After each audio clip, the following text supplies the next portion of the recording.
The next to the last day of the 2011 Optimus Worlds brought some rain and bad weather to the young sailors. However, they know that this sailing experience in Napier is a valuable one, since great stars like Dean Barker of America's Cup fame started their careers in these waters in the Optimus class. Napier's a fantastic venue, and over the years I've been lucky to do a few events here, and lasers and sunbursts and a couple of other boats. So it's nice to have a venue like this, which provides a variety of conditions, which I think is probably the most important thing for a good venue. And I'm sure the locals are putting on some very good hospitality.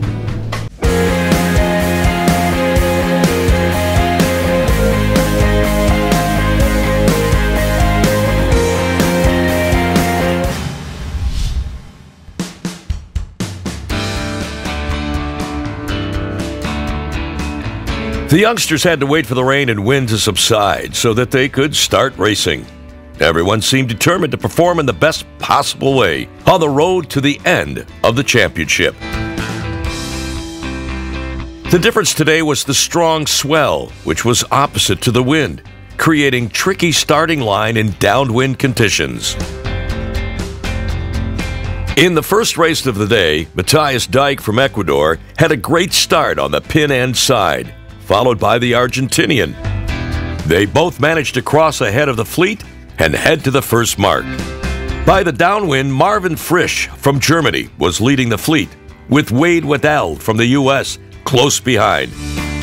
At the same time, the second fleet was led by Ryan Lowe from Singapore, who had an unlucky early start in the previous day of racing. He was disqualified and needed good results today. As always, the rest of the fleet got trapped in a crowded rounding, while the wave and wind made it even more complicated for them.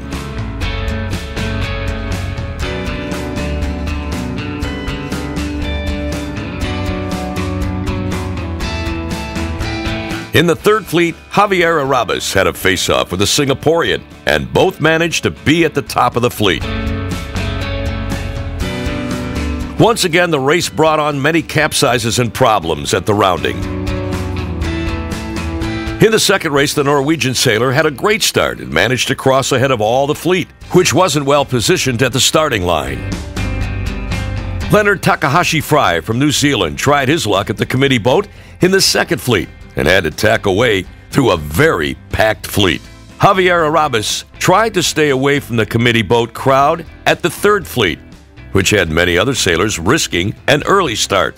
This worked well for him, since he rounded the first mark on top with Mikołaj Kowalski from Poland and Rodolfo Di Laghi from Italy following close behind.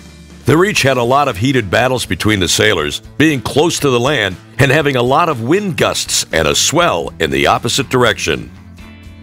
Gabriel Estrade from Brazil and William Marshall from the U.S. crossed the line together. In the end, the expert opinion of the race committee was needed to decide who won the race. Justina Pacheco, the only sailor representing the Dominican Republic, had a surprising third, and Ryan Lowe from Singapore finished a little further back after winning some more places. Let's have a look at the results of the next to the last day. Tomorrow, the World Championship is ending, and the sailors will have a last chance to improve their standing before going back home. The medals game has become much clearer, but there still might be some surprises tomorrow, since most of the top sailors can't afford a disqualification or a bad result in any race.